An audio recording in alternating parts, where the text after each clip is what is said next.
Dominique Buzet, ce Don Quichotte à la friche, c'est une manière, c'est un autre volet du festival de Pâques.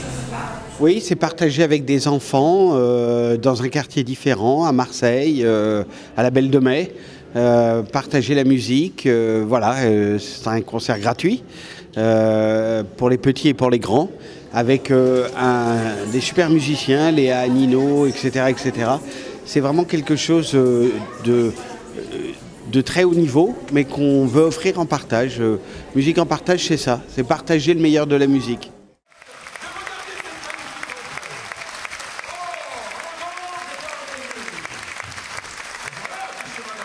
Pourquoi avez-vous choisi Don Quichotte ? C'est parti un peu d'un double constat, parce que c'est un double chef-d'œuvre finalement dans le spectacle. C'est que l'œuvre de Cervantes a été peu adaptée finalement pour le jeune public, pour les familles. Et l'œuvre de Richard Strauss, composée bien plus tard, est une œuvre très dense, pas toujours comprise finalement à la fois du public ou même des musiciens.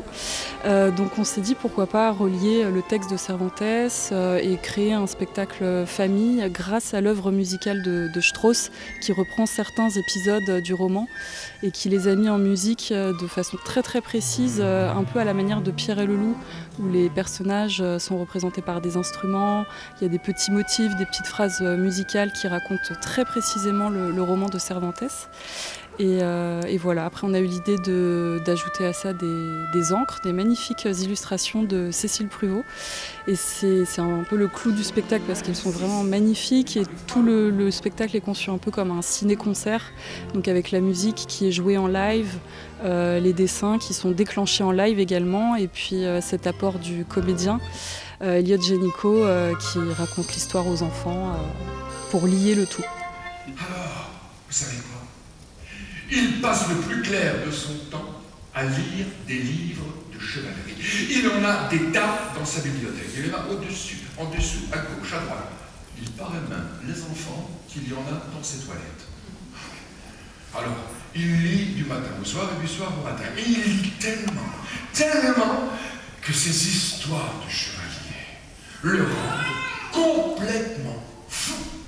Quel est le message que vous avez envie que les enfants retiennent de ce spectacle ? C'est le message de Don Quichotte, c'est-à-dire que c'est quelqu'un qui va suivre ses rêves. Alors évidemment, il va devenir fou, il va ne plus savoir faire la différence entre la réalité et les rêves, mais à la fois cette propension à suivre ses rêves, ça va vraiment l'emmener dans une certaine forme de grandeur. Et donc c'est ça le message qu'on aime dans cette histoire, c'est que évidemment c'est difficile de faire la part des choses quand on suit ses rêves, et c'est difficile d'être objectif, mais à la fois ça nous emmène dans une dimension qui est plus grande que nous. Et le voilà qu'il rêve de sa vie amoureuse à ses côtés.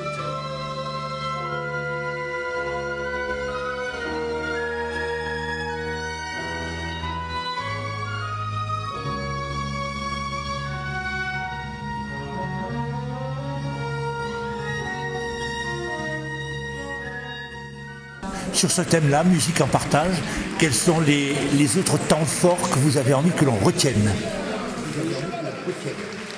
Mais il y a une chanson douce qu'on fait, qui est un compositeur qui écrit des berceuses pour des mamans qui sont en situation difficile. Entre une maman et un enfant, on écrit une berceuse.